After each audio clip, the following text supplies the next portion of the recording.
Qué buena esa. Sí, pero si De hay última, alguien, le decimos, pero seguí con la charla. claro, si hay alguien que se toma la molestia de preparar una actualización de un tema importante como este, y todos tenemos problemas, todos estamos trabajando ya, ¿viste? Era lo que yo planteaba el otro día, pero bueno, ¿querés empezar, Cuba, a Sí, no, compartirnos? sí, sí. Déale. Y deja de bajar de peso, Cuba, te estás achicando. Cada vez está más flaco.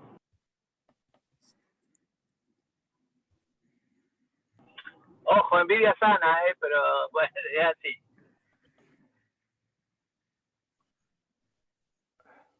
Bueno, buen día, No estás Pedro, buen día. compartiendo, ¿eh? No estás compartiendo imagen, Cuba. Salgo de nuevo, salgo y entro. Entonces.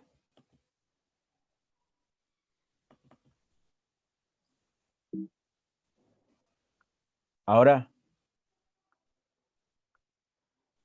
Pedro, ingresé. Eh, te vemos a vos, no tu pantalla. Ahora salgo de nuevo. Apretá compartir. Ahí te pregunta qué querés compartir.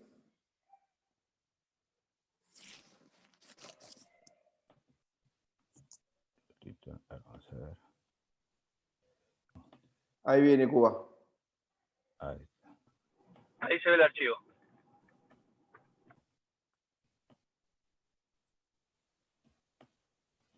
Siempre tenés que tenerlo abierto, Cuba, para que sea más fácil, más rápido. Sí, lo tenía abierto, lo tengo abierto, sino que lo he vuelto a hacer así de. Ah, también.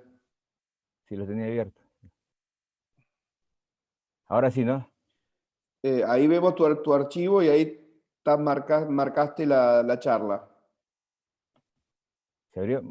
Dale ¿Ahora doble sí? clic. No vemos abierto. Seguimos viendo tu lista de archivos.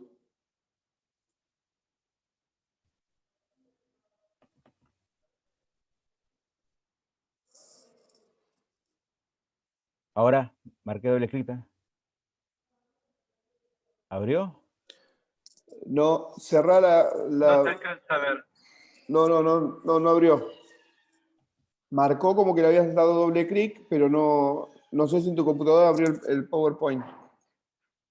Sí, abrió. Ahora no. Bueno, cerrá la ventana esta de archivos y seguramente está abajo.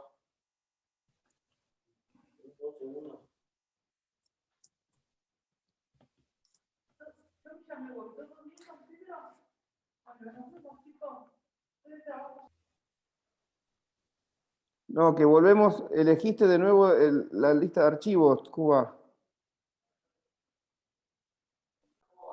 Ahora se ve tu presentación. Bueno.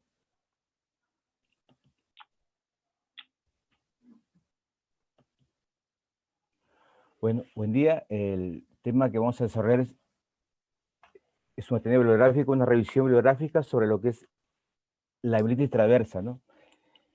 Los objetivos que nos hemos trazado, lo que nos hemos propuesto es una información detallada y que también sea breve, que sea corta sobre lo que es una patología, más que todo neurológica, ¿no?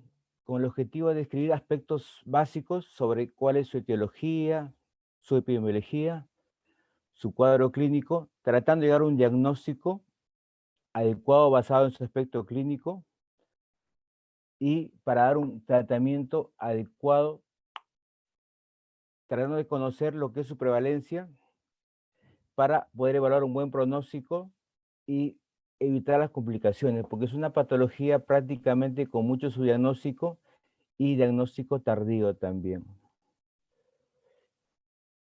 Es generalidades, ¿no? Sabemos que para decir el concepto es un trastorno inflamatorio focal adquirido, es infrecuente, es de carácter debilizante, puede ser de carácter agudo o subagudo, inclusive puede ser hiperagudo, que vamos a explicar más adelante. Tiene que ser de tipo no compresivo, que es entra tallada en el diagnóstico no diferencial, ¿no?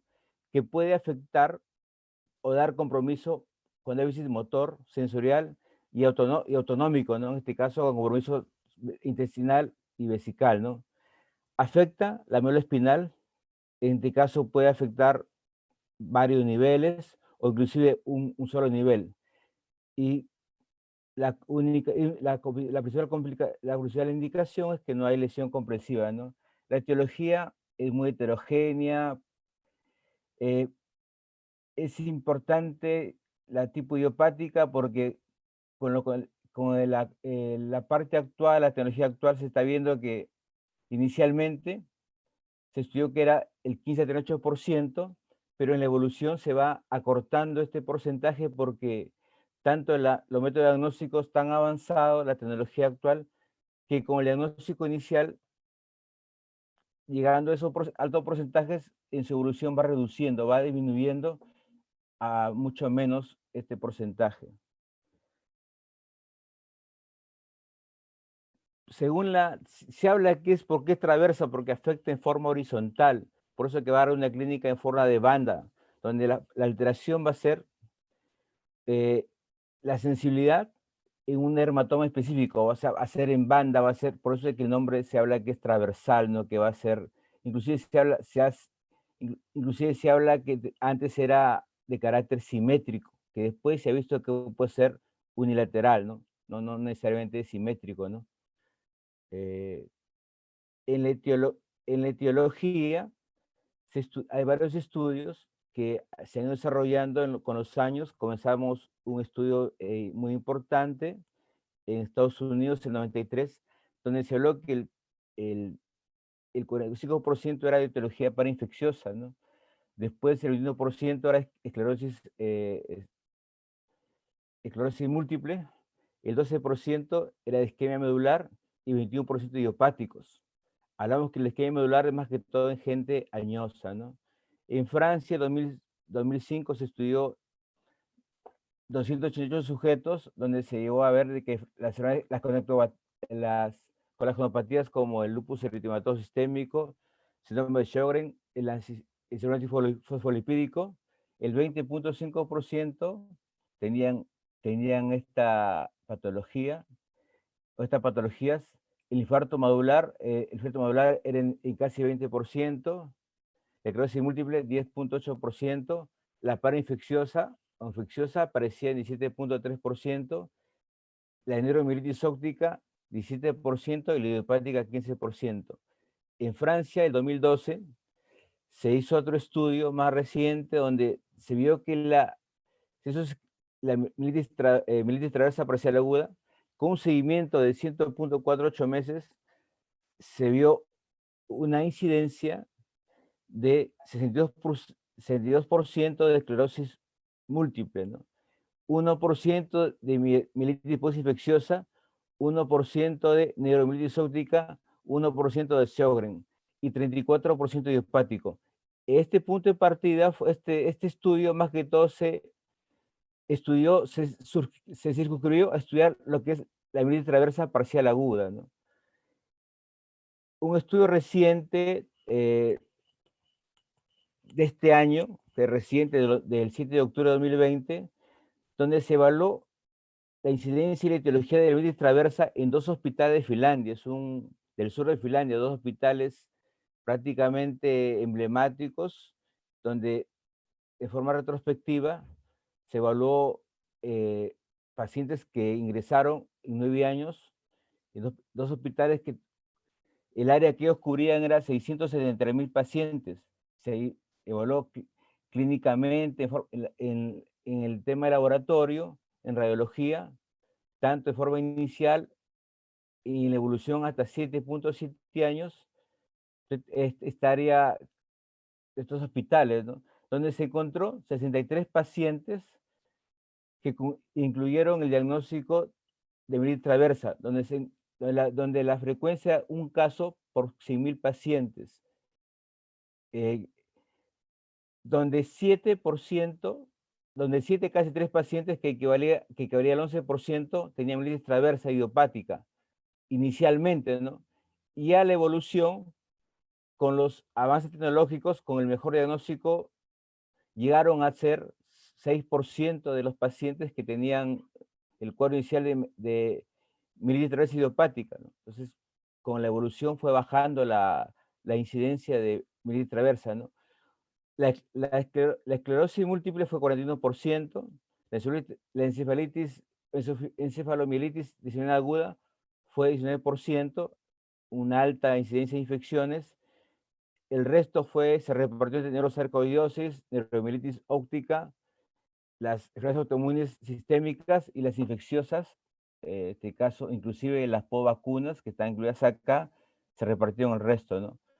La conclusión de este estudio es importante una evolución diagnóstica cuidadosa, seguir al paciente en la evolución, afinar mucho el examen clínico, así como los métodos diagnósticos para tratar de llegar a un diagnóstico temprano correcto. En este caso, son múltiples las causas que producen la mielitis traversa aguda, ¿no? Hablamos trastornos blindantes adquiridos, autoinmunitarios, neurosarcoidosis, parainfeccioso, paraneoplásicas, la idiopática, la inducida por drogas y toxinas, que cada uno, por eso es muy complejo diagnosticar, requiere protocolos exhaustivos, un buen laboratorio, unas buenas imágenes, un buen examen clínico para ir descartando las patologías que uno diga sospechar. La epidemiología, decimos que la incidencia es de 1 a 4 casos por millón. El predominio femenino, en este caso hablamos, dice que 60 a 65% de mayormente las mujeres. Y la distribución es bimodal, dice que de 10 a 20 años y en la cuarta década es la que mayormente afecta, en este caso, a las personas, ¿no? Hablamos de los tres, se dice que la tercera parte de las personas que sufren mielitis traversa se recuperan con leve o ningún déficit sensitivo motor autonómico, ¿no? El 33% hay un déficit moderado, ¿no? Y el 33% siguiente se queda discapacitado. Esto a pesar del tratamiento que se le haga. A pesar de lo que se le haga, van a tener este pronóstico, ¿no? Hay predictores que indican que la evolución va a ser mala cuando el ingreso es agudo o hiperagudo, muy rápido, cuando debutan con shock espinal, cuando la afectación es mayor de 2, 3 niveles, y cuando hay alteración en los niveles somatosensoriales.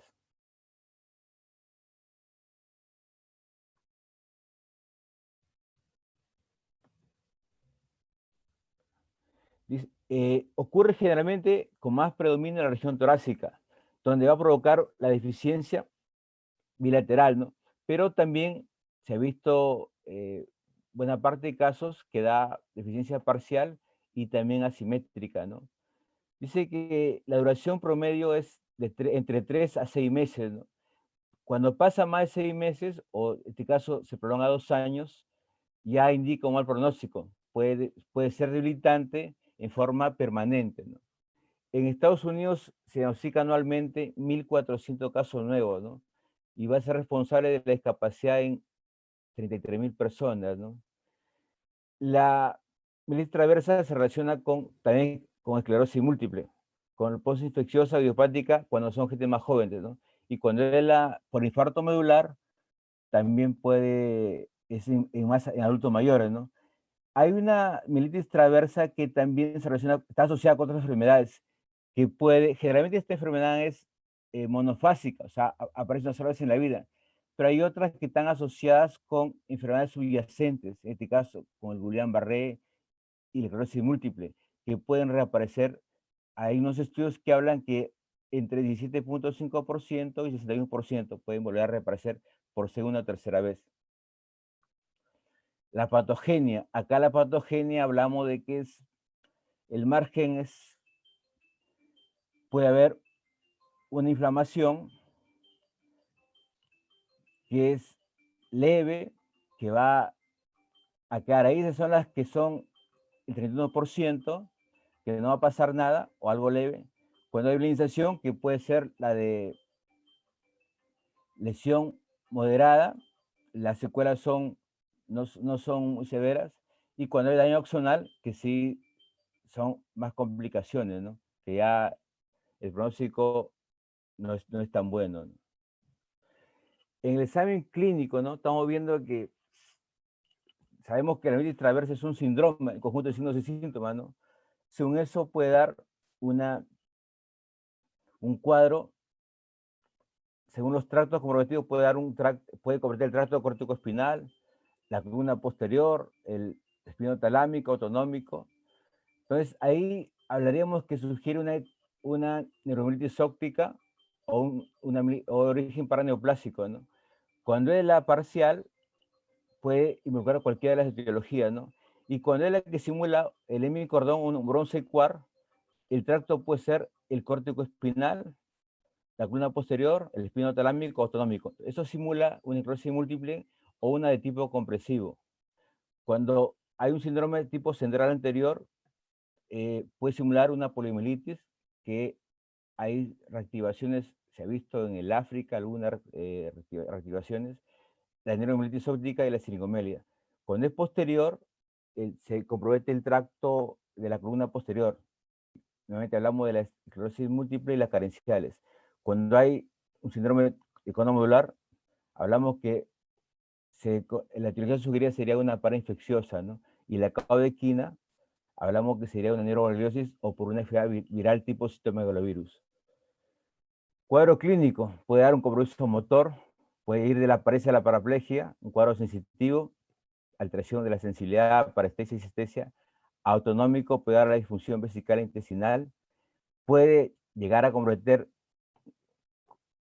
debutar rápidamente con shock medular, comprometer la parte respiratoria, en este caso se afecta a raíces cervicales altas, puede afectar al miembro superior, el cuadro motor que afecta, en este caso epidemiológicamente varía, en este caso si hablamos de 5 a T1 es un 20%, T1 a T12 el 70%, y L1 a ese 5-10% de los casos, ¿no? Entonces hablaremos que esto va para la epidemiología, que mayormente compromete a nivel torácico, ¿no? Para los criterios diagnósticos hay un consenso del 2002, ¿no? Un grupo de caso que estudió un consorcio del grupo internacional se reunió en Europa, donde se evaluó estos criterios, ¿no? El primero es la disfunción sensitiva motora autonómica, donde se ve que los cuadros son atribuibles a la médula espinal, signos y síntomas bilaterales y el nivel sensitivo definido. Estos tres primeros síntomas o signos son los que definen el cuadro, son los más importantes, mucho más que los tres que están, que son la inflamación medular definido por, en este caso, por crecimiento, puede ser proteínas o linfocitos en el líquido cefalorraquídeo, o la hiperproteinorraquia. El quinto sería la hipercaptación de gabapentina en la resonancia magnética nuclear, que es la ausencia de contraste, que vamos a ver más adelante. Y el sexto es la proyección al punto más alto. Decimos de que, hablamos al inicio que esta enfermedad puede ser subaguda, aguda y en este caso hiperaguda, porque se ha visto que entre 4 horas también te puede producir mucho daño, mucha lesión, inclusive shock medular, ¿no? Diagnóstico, ¿no? Es importante para el diagnóstico una resonancia magnética cerebral y de columna completa, con contraste y sin contraste. Es fundamental para, este caso, se utiliza bastante la secuencia T2 y STIR, ¿no? Para evaluar compresiones y lesiones estructurales. También acá mucho es básico hablar de diagnóstico diferencial. Por ejemplo, para qué ese pie cerebral, ¿no? Porque hemos visto anteriormente de que hay diagnóstico diferencial con la esclerosis múltiple. Entonces, hemos visto que la esclerosis múltiple da mucho compromiso a nivel de encéfalo, ¿no?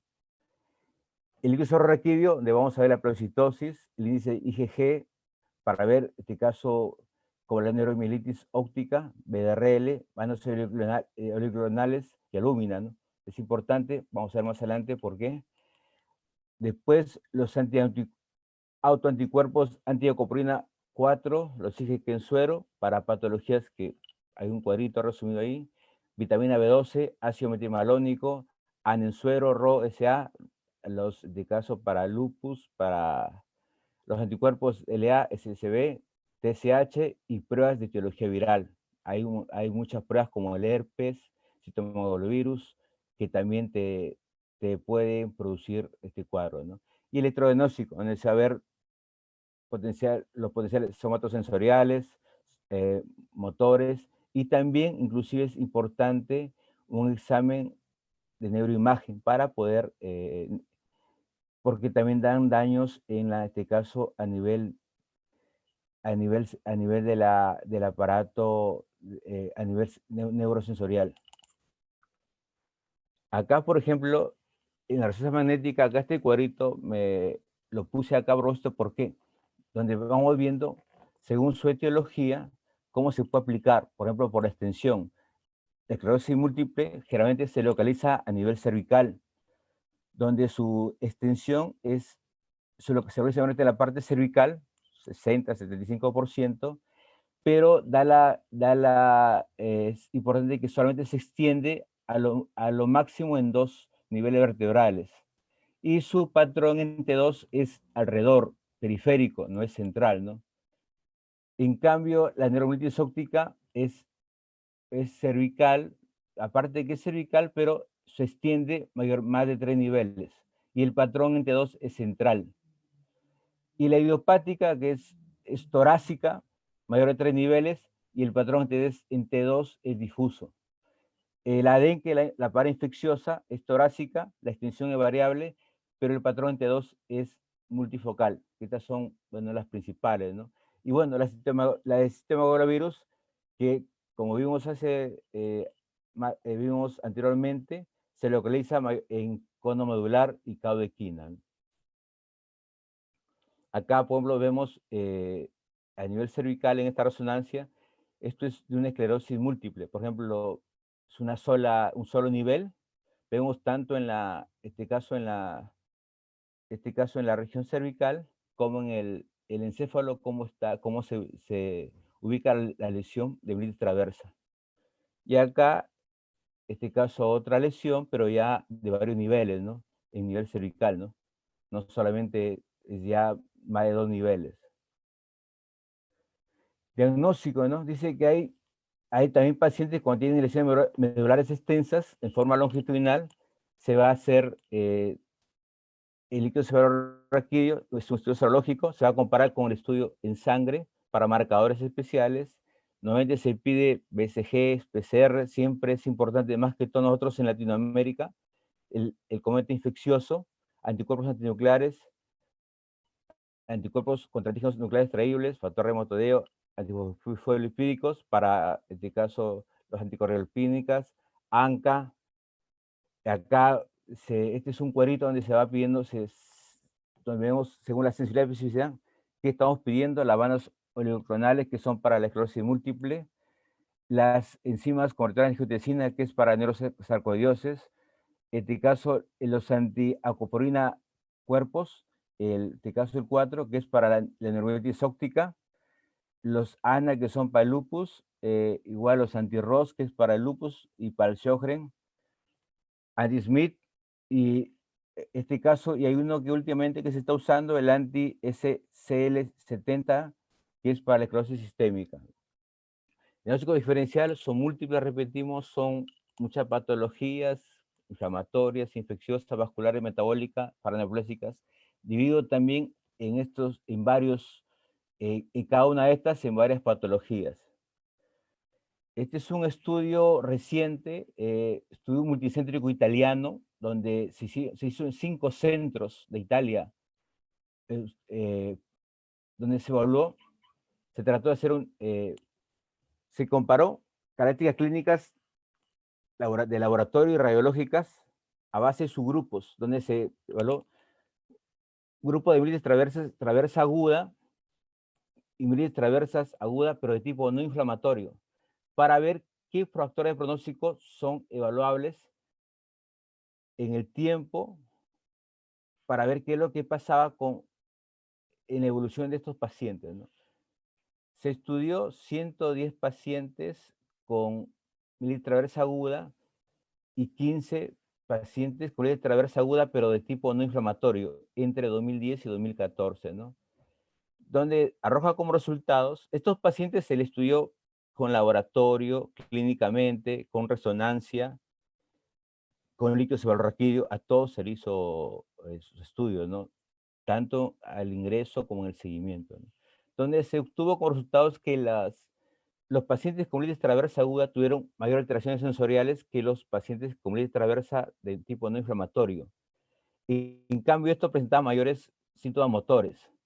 Pero la discapacidad al alta fue mucho mayor en los con mielitis traversa aguda por tener mayores síntomas motores sensoriales que los con inflamación, y presentaban también mayor disfunción del esfínter y eran pacientes con mayor edad, ¿no? En conclusión, la mielitis traversa aguda se presentó en pacientes con mayor edad y su afectación motora sensorial fue mayor, inclusive la afectación también del esfínter, y eso puede ser como un factor de riesgo y mal pronóstico, tanto al alta como al seguimiento. Ellos hasta el año y un mes que lo controlaron, seguían con este pronóstico desfavorable para estos pacientes. Es importante el diagnóstico diferencial, de caso con la mielopatía compresiva de disco, de caso hernia de disco, puede ser torácico, cervical, es básico, fundamental, por eso la resonancia magnética, fractura del cuerpo vertebral, de caso abscesos, masas epidurales y espondilitis. Hay también diferenciar compromisos de causa vascular, metabólicas, nutricionales, neoplasia y radiación. También las enfermedades infecciosas y autoinmunes pueden ser causas subyacentes que como hemos dicho, como el esclerosis múltiple y otras patologías que pueden llevar con el tiempo a una metástasis, a una mielitis traversa secundaria que puede recrudecer con el tiempo, ¿no? Tratamiento. El tratamiento está más o menos estandarizado en todo el mundo, ¿no? Se usa a base de corticoides, se usa metilprednisolona, mayormente 1 gramo diario. Hay escuelas que usan 5 días, otras lo harán hasta 7 días. Tiene que ser precoz, temprano, oportuno, apenas el diagnóstico se sospecha, se está haciendo, hay que darle el corticoide. Limita mucho la evolución de la enfermedad. Después dice que cuando no remite este cuadro se puede optar por la plasmaféresis. Al hacer recambio de proteínas va a bajarla, va a disminuir en este caso la carga. Después se está probando con la terapia inmunomoduladora, el ciclofosfamida o rituximab, en este caso más que todo la etiología debilitante, según la intravenosa y los antivirales. También es muy importante la rehabilitación para limitar las secuelas, porque sabemos que prácticamente las 2/3 partes dejan secuelas que van de moderada a severa gravedad. El pronóstico, la mayor parte de recuperación parcial en 1 a 3 meses y pueden demorar 2 años. Si no hay recuperación temprana, es muy difícil que que tengan recuperación alentadora, ¿no? El inicio rápido de una paraplegia se relaciona con un pronóstico desfavorable, ¿no? La mayoría es de una sola fase, pero cuando es subyacente con enfermedad crónica puede recidivar, ¿no? Complicaciones son las infecciones urinarias crónicas, úlceras, depresión, dolor crónico, hepaticidad, depresión, problemas sexuales. Por eso es importante actuar el manejo multidisciplinario, trabajar en equipo, mucho interviene acá, en este caso, el médico fisiatra, terapeuta ocupacional, en este caso el neurólogo, el cirujano de columna, en este caso kinesiólogo. El 5 al 10% tiene recurrencia múltiple cuando se presentan como mielitis traversa completa aguda. Mensaje para casa. Se debe diferenciar, es importante, fundamental, diferenciar de la mielopatía no inflamatoria. Es fundamental hecho, ¿no?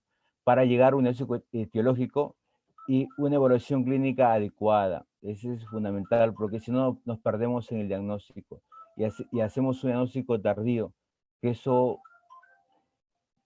ya sabemos que la tercera parte tiene un pronóstico muy malo, ¿no? Entonces, importante la evaluación clínica. Es, aparte, el uso adecuado de exámenes complementarios como resonancia magnética, usarlo bien, pedir los estudios adecuados, igual el icosahexavalorraquídeo, contar con un buen protocolo de estudios. El otro aspecto es el tratamiento. El tratamiento va dirigido hacia resolver el proceso inflamatorio medular y limitar el progreso, ¿no? Ese es lo fundamental. Bueno, eso sería todo. Gracias. Muy bien, Cuba, muy bien. No es un tema fácil, ¿eh? Pero La verdad que no. lo has aclarado en forma más que correcta.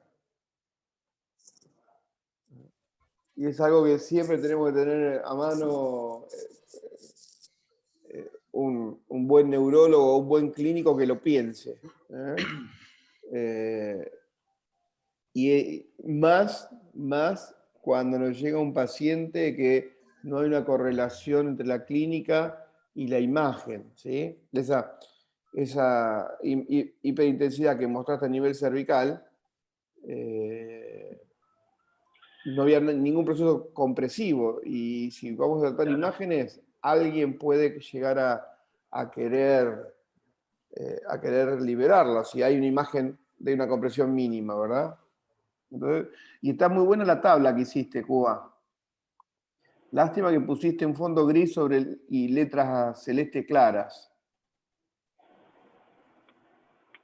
Pero esa tabla de características de acuerdo a distintas patologías está muy bien. Quería preguntar algo, si se puede. ¿Cómo no? No sabes, Cuba, que bueno, es más o menos lo que se refería Pedro en la diferencia de todas las mielitis. Uno cuando ve esta imagen, lo que le llama la atención es una mielopatía cervical, que lo primero que decís, ¿qué pasó? Tiene sintomatología, hay que descomprimirla. Y la verdad que nos hace abrir un poco la cabeza con todo esto, ¿no? Otra de las cosas que hablaste es el diagnóstico de la resonancia y el líquido cefalorraquídeo. Por ahí cuando hay una presión alta, una presión cerebral, es una contraindicación de la punción. ¿Algo leíste de eso o hay algún comentario? Sí, y otra de las cosas, el ANCA-P y el ANCA-C, no sé si lo nombraste como ANCA nomás por el laboratorio, para diferenciar patologías. Justamente son desmielodinas. Sí, que eso lo requirió, por ejemplo, hablé cuando inclusive saqué la fotito, ellos mucho tratan de hacer correlación también con la parte de caso, la PCR y la eritrocimentación, ¿no? Para asociar un cuadro asociado, ¿no? Tratan de hacer una correlación. ¿Por qué? Por ejemplo, si yo estoy sospechando una infección, y porque incluso cuando le sacan el líquido ellos hablan de una cierta presión, que si estamos hablando de una infección por conocimiento básico, ¿no? de la facultad, que si sabemos que de caso para hacer la pele, ¿no? Pero acá dice que una forma de evaluar a patologías que para evaluar el líquido cefalorraquídeo, como criterio para evaluar el aumento de presión del líquido cefalorraquídeo. O sea, son presiones tampoco, no son tan como una... Por eso es que la evaluación clínica amplia, integrada, es fundamental para estos casos, ¿no? Pero para la parte, es más que todo para evaluar esos temas, pero pensando en patologías de origen central con patologías desmielinizantes, ¿no? Más que las infecciosas, ¿no? No sé si claro tu pregunta o es más específica, de repente eso es lo que entendí la pregunta, ¿no? Del otro, el ANCA, anticuerpos nucleares, eso es lo que tú me decías del ANCA, ANCA anti-P, eso es lo que me decías. Sí, claro, el ANCA-P y el ANCA-C.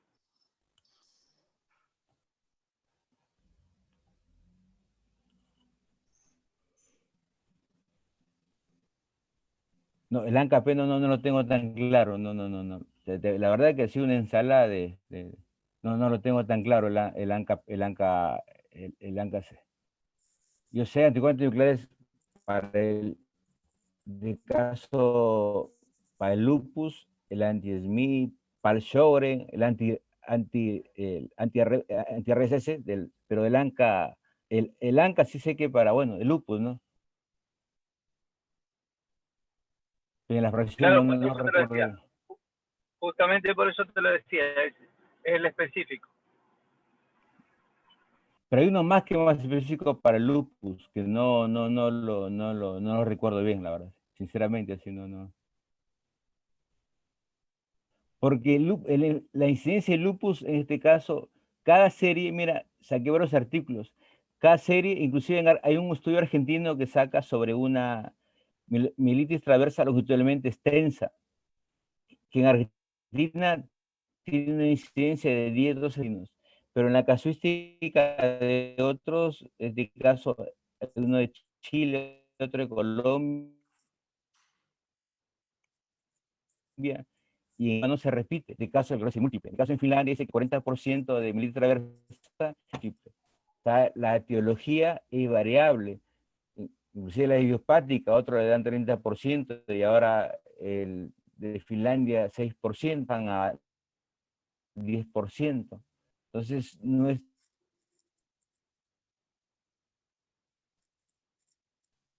el lupus eritematoso sistémico no es que sea una causa, lo señalan como tal, ¿no?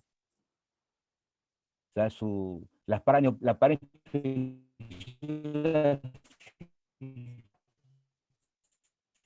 esa es la que creo que la que se mantiene en la etiología, ¿no? Pero hay otra que varía mucho en su epidemiología, ¿no?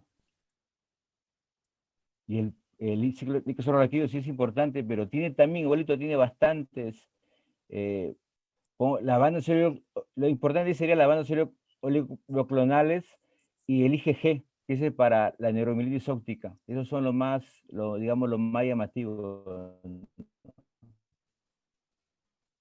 Y la presión de líquido sobreactivo hasta ahí, te digo que ellos, lo que leí, que le importa mucho medir la presión del líquido sobreactivo, pero ellos lo toman en el contexto de la enfermedad en sí, pero con enfermedades prácticamente neurológicas, ¿no?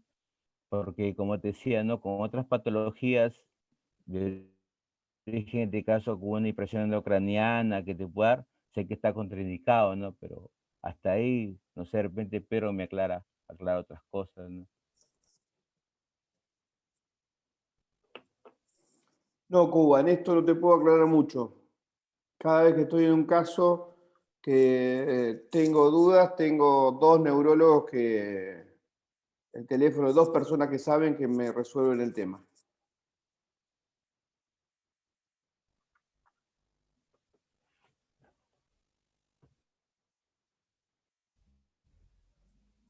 Es amplio, saqué varios y por ahí medio hay cosas que todavía no quedan tan claras, ¿no? Pero, por ejemplo, porque algunos sí, los finlandeses, ellos hablan de que, porque unos sin, por la esclerosis múltiple en algunos va bien, otros no va tan bien, otros se llegan a infectar, uno dice, porque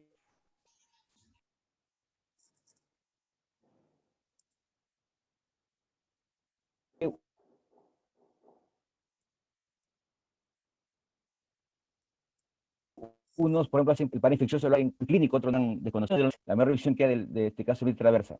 Esa es la mejor revisión hasta ahora que hay así. El resto son en este caso, comparativos con, este caso, con el dengue, con Chagas, no, con Chagas no, hay con, inclusive ahora están sacando con el COVID, con Sjögren, con el Exet, sacan, ¿cómo se llama? Eh, con el lupus, con el cervantes fosfolípico también están sacando mucho, pero sacan en casos particulares, no hay una descripción.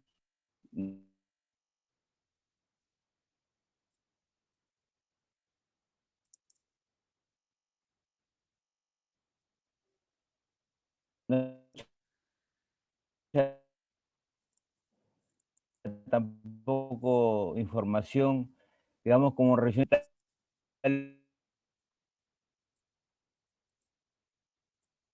grande, representativa. Entonces, en el norte, el paciente, no es tan, digamos, no es un cuadro tan diagnosticado, ¿no?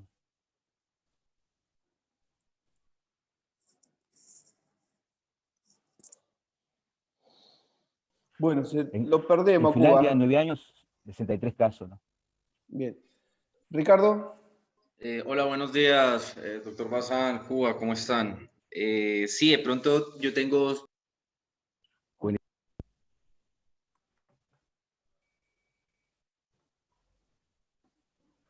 Está mutado, está mutado. Buenos días a todos. Ahora sí me escuchan, ¿cierto? Ahora sí. Bueno, ya después de escucharlos a ustedes discutir y ver la presentación de Cuba, pues veo que evidentemente es una patología que es de manejo multidisciplinario. Totalmente. Y me llamó la atención la cantidad de diagnósticos diferenciales que existen en esta patología, que realmente son de todo tipo, para neoplásicos, infecciosos.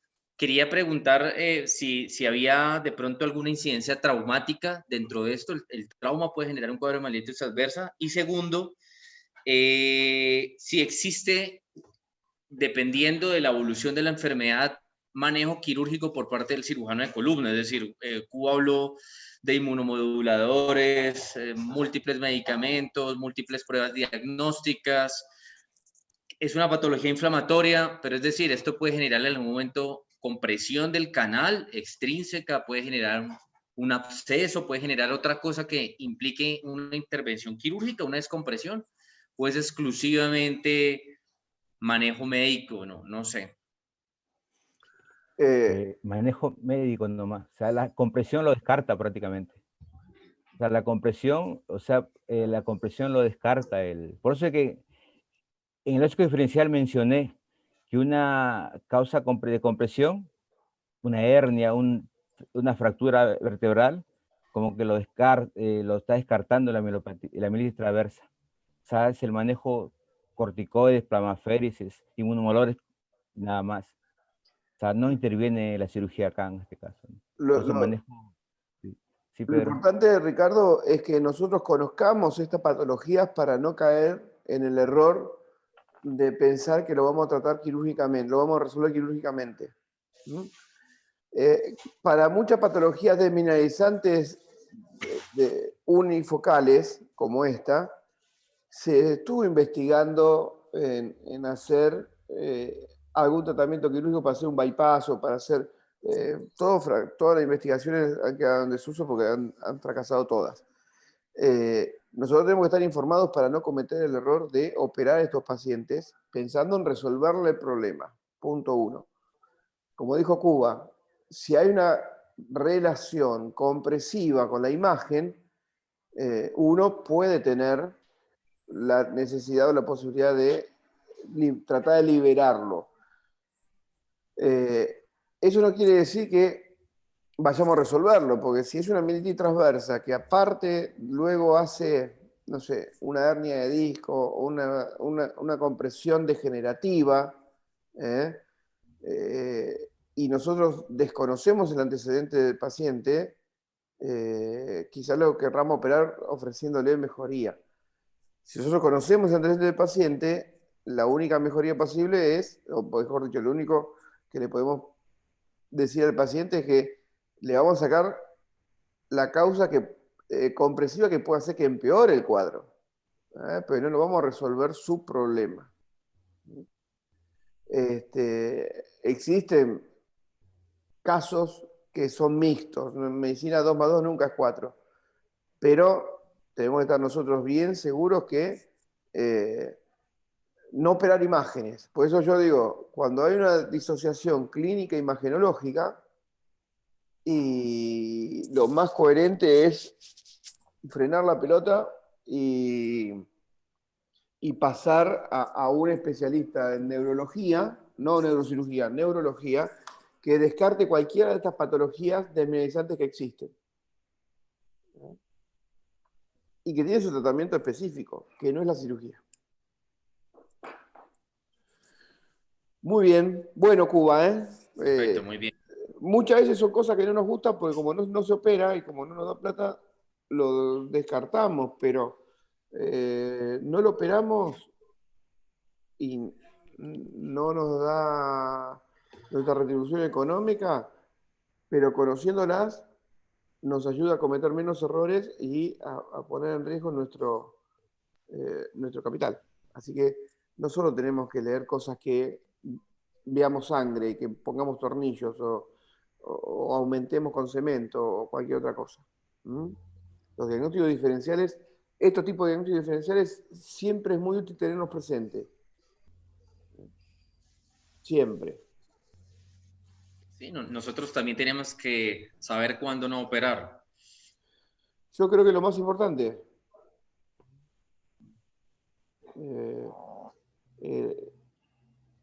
el mejor cirujano sabe tratar sus complicaciones, sabe evitar sus complicaciones y sabe cuándo no hay que operar.